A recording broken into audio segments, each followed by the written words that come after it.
Hello friends, and welcome back to my channel. So it is cooking basics. I have the leftover potatoes from that sheet pan meal I did. In real time it's about 2 days. By the time you see it, a week will have passed. But I'm gonna cut these up and we're gonna do these in our next meal.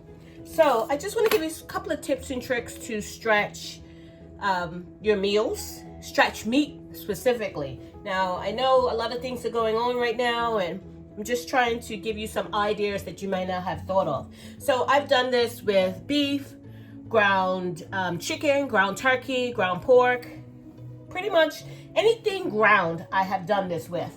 And stretching meat, because you know, even without everything that's going on, meat is expensive as you probably already know. But to stretch meat or meals in general, the 3 things I can suggest would be casseroles, soups, and stews. Great way to stretch any meat, any vegetable, anything like that. Great way to stretch a meal. So meat in particular. So the first tip I would suggest for stretching meat would be oats. Now oats is pretty much a neutral. It takes on whatever flavorings you put in there, salt, cinnamon, in my case peanut butter. If you put things like savory things like onion, garlic, salt, pepper, it would take on that flavor profile. So this is a great way to stretch meat.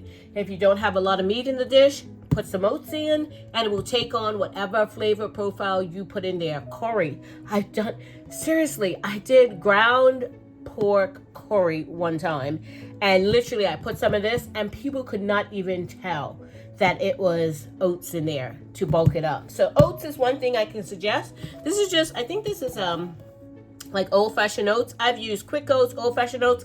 I haven't tried steel cut oats. I don't typically buy that, but quick oats and old-fashioned oats, I've used both of them, tried both of them. And the other one I would suggest to stretch meat is lentils. And this one, you can see it's open. I just put it in a sandwich bag. I've used some of these to stretch, again, beef, ground chicken, ground pork, just about anything ground. I've used it to stretch that. I put it in casseroles to stretch my meat. Soup, stews, goes really well to stretch your meat if you don't even eat meat. This is a great substitute if you don't eat meat. Great substitute to have in your pantry. Lentils, inexpensive, cooks up really quickly, far quicker than any other bean or what am I trying to say? I don't know. Any other bean. Yeah, we'll leave it at that. So it cooks in about 20 minutes depending on how you're cooking it. Sometimes I put it in my my pressure cooker, and it cooks a lot faster. So yeah, lentils, add them to your pantry, stretches those pretty pricey ingredients that you may be using. Okay, so I've got my stretcher in here. It's lentils tonight. And I did put a little bit of salt in here, some onion powder and some garlic powder to start that flavor profile of the lentils. And I'm gonna let these boil. This is probably one of the longest things that has to cook, so I'm just gonna let them go. So I'm just peeling my last 2 potatoes. And another quick tip, if I don't, these are gonna be, you wanna try and have everything ready at the same time. So I'm actually going to be cubing these up really small because I'm going to be mashing them, so they don't have to be big, and they will cook a lot faster with the small pieces. So if I don't have enough peeled potatoes, then I will use some potato flakes, mashed potato, in my pantry and bulk it up that way, stretch it that way if I haven't peeled enough potatoes, because this and the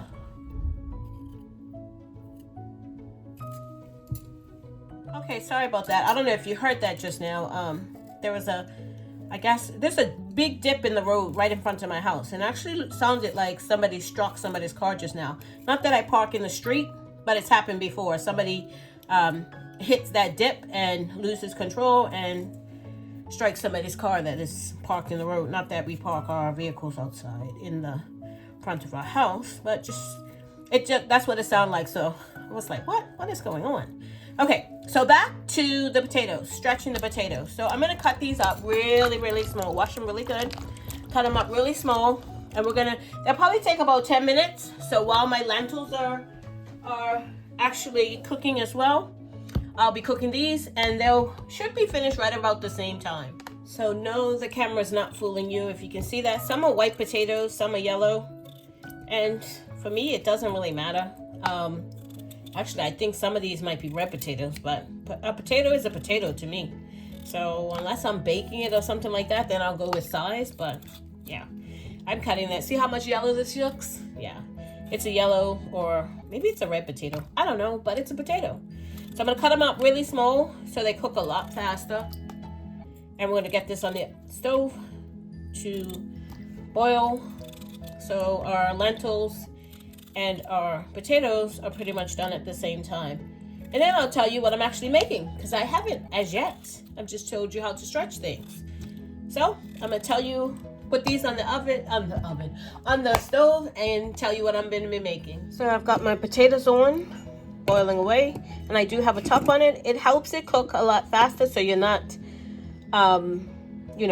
that heat gets retained, so it cooks a lot faster. I also put a top on my lentils, and they're on the appropriate burner. That saves you on electric, or in my case electric, maybe gas if you cook with gas. So to the rest of my ingredients and what I'm making today. I pulled a ground pork because that's all I have. I'm all out of beef. I might have some in the freezer, but this is not going to be one of those type of meals. So this is just plain ground pork I canned up. I do have some Italian. I've had my hand on that. I was like, no, I'll just do the plain pork so I can flavor it any way I want. I have some vegetables. Usually I do peas and carrots, but you can do any of these. I've done it with all of these. Corn, mixed veg, sliced carrots, some diced tomatoes. This one has basil, garlic, and oregano. Add more flavors. This is lemon basil that I got from the garden. I froze up. I'm going to use a couple of those cubes. And this is some tomato sauce that I kind of tried to do. It wasn't the best, as you can see from the color. Yeah, so I might use this, I might not, we'll see. And this, folks, is why you label everything you put away, because this was not tomato sauce. This was actually pumpkin. No, I didn't use it in this meal. And I'm going to be doing my version of shepherd's pie. It's my timer going off.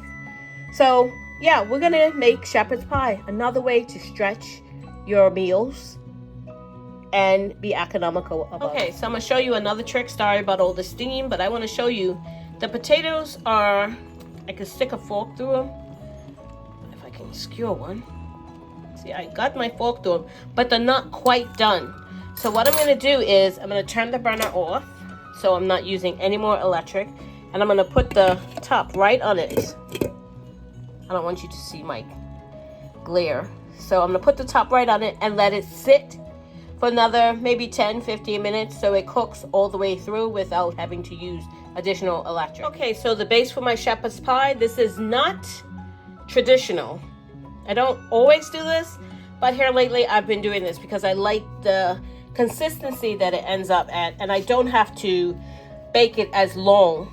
So I'm making a roux. So I'm using my leaf lard that I rendered down a couple of weeks ago. Just some all-purpose flour, equal parts, whatever fat you have, whether it be lard, butter, and a pinch, oil, olive oil, whatever you have, baking drippings, whatever it is, that's what I'm gonna use. And I put equal parts flour in there, and I'm gonna let this flour cook a little bit before I add my next ingredients. Okay, so here's my roux. I took it to a little bit of color on it. It's not really dark, but it's not the pale that I normally do it. I'm taking it to a little bit of color because I want that richness that comes with that color. And I'm going to be using the water off all my veg.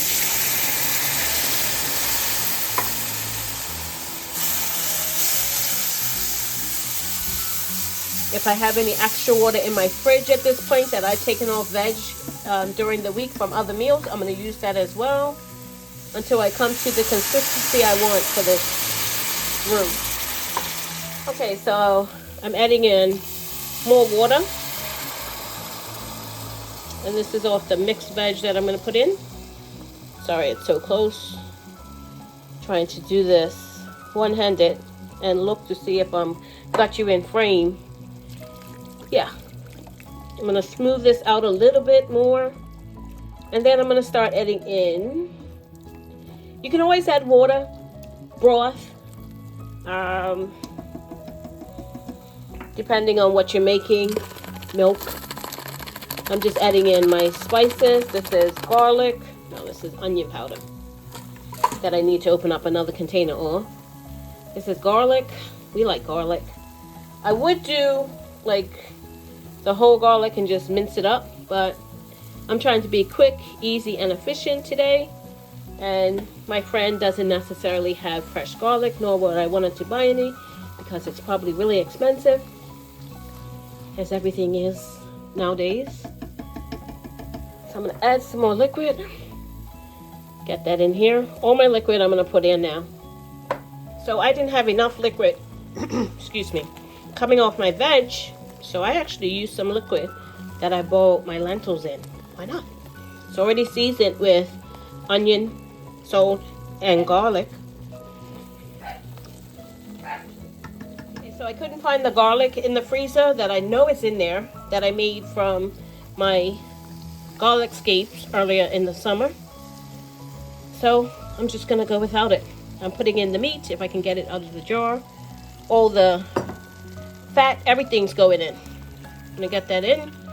Any of my veg I will put in last. Got this. This is just lemon basil that I froze, just with a little bit of olive oil in an ice cube tray. And then put it in a Ziploc, so it takes up less room. So I want my base to be a little bit more brown than what it is currently. And I usually use Gravy Master, but I cannot find that in Michigan to save my life. So I found this in Kroger, and that's what I've been using ever since for gravies, sauces, soups, and stews. And that's what this is. And it's just gonna make my base a little more brown than what it is currently. Okay, so now that I've got my browning in, you don't need it. It's just extra flavoring, and it kind of masks the lentils because my base was really not as dark as the lentils are. So I'm putting in the water, everything, because it's gonna be, I want it a little thinner than what it is, because I still have to add my veg, and I still have to add my stewed tomatoes. So in goes everything. Okay, so I tasted it. I added a little bit of chives, some parsley. I wanted to add some thyme, but my jar is empty because I guess I forgot to fill it up last time I emptied it. And a little bit more salt. So now I'm going to see if I can do this one-handed. We're gonna start layering in our vegetables right on in there. That's the mixed veg. And let's see if I can do this one. I'm getting pretty good at this one-handed stuff.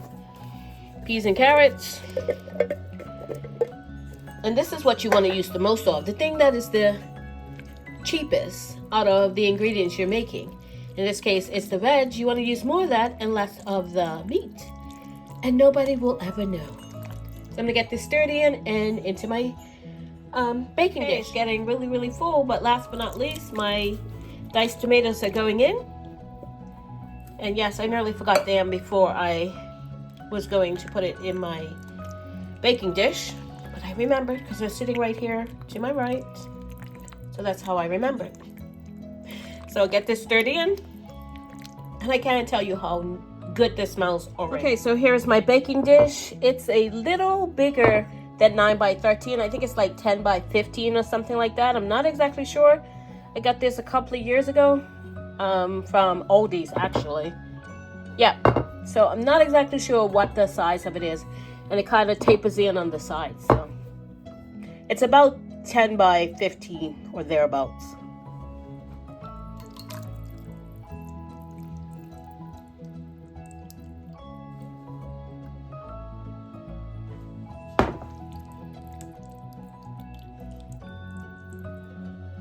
Okay, I'm going to drain my potatoes and get them mashed up. This is the only water I don't use for anything else is the potatoes, because it has a lot of starch in it. And I guess I could use it, but I don't. So I'm just going to drain it off and get these mashed. Okay, so I'm mashing potatoes by hand. A quick trick to mash potatoes, grind them kind of smooth, mashing them by hand and not a hand mixer, because I don't have one of those, is to mash them without any butter or any milk or anything like that in it. Mash them up first, and then the potatoes don't slip against the masher as much. You're actually getting a good firm mash on them before you add your milk or your butter or whatever else you're going to add. I'm going to add milk, butter, and some seasoning to this. But I'm mashing them up sort of dry, if you will. Nothing on them. No butter, no milk in it yet. Okay, so I've got it all mashed up. I've put some butter in there in the hot potatoes so they can start melting. I'm going to add in some milk. And I can already tell that I don't have enough. So what I'm going to do as well, I'm going to add in some potato flakes right on in there and get it all mixed in together. Okay, so here is my base in my baking dish, and I have my mashed potatoes right here. I'm going to put in, but I had enough base for a small, I think this is an 8x8.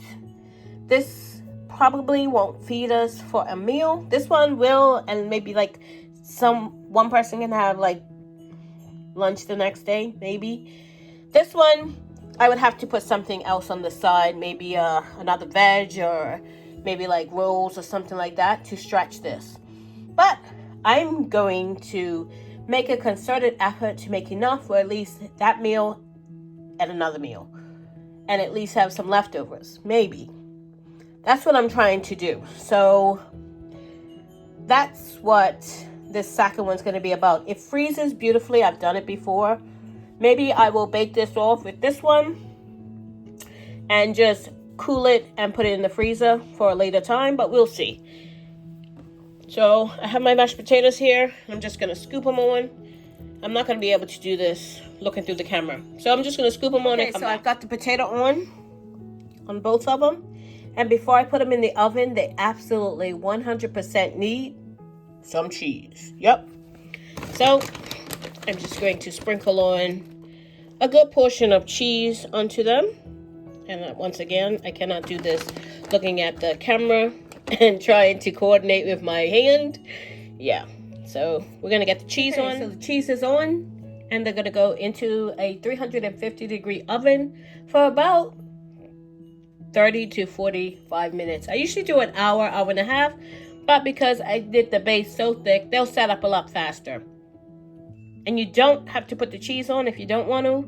I've done it without cheese before. We just love cheese, so I'm putting it on. Both in the oven. I'm going to bake that small one now, so later on I don't have to use my oven as long. Since I'm baking this one anyway, I might as well bake the small one, and then I could just heat it up later on, which is going to take a lot less time. Okay, so here they are out of the oven. And this one I'm going to let it cool completely. Then I'm going to wrap it up and freeze it for later. And like I said, this was feed us tonight, and maybe like one serving would be left over. And yeah, we'll see. This might be tomorrow's dinner. So we'll see how it goes. And yeah, so that's my version of stretching shepherd's pie, which is already a stretch anyway, but I stretched it a little bit further just to get the most bang for my dollars. Okay, so we decided for the small one we are going to have for dinner tomorrow because it was so good, so delicious, and we are going to have that for dinner tomorrow. Now, I'm trying to make an effort here of late to make enough for at least 2 meals. So cook once, eat twice, so to speak. So I'm doing enough so at least we can get 2 meals, like a meal and leftovers the next day. So I don't have to be turning on my oven or turning on my stove, wasting electricity, trying to cut back that way so it can kind of help with the grocery bills. Thank you so much for watching. If you haven't subscribed, please subscribe and click that notification bell to be notified when I upload videos. God bless, and remember, stay safe and keep prepping.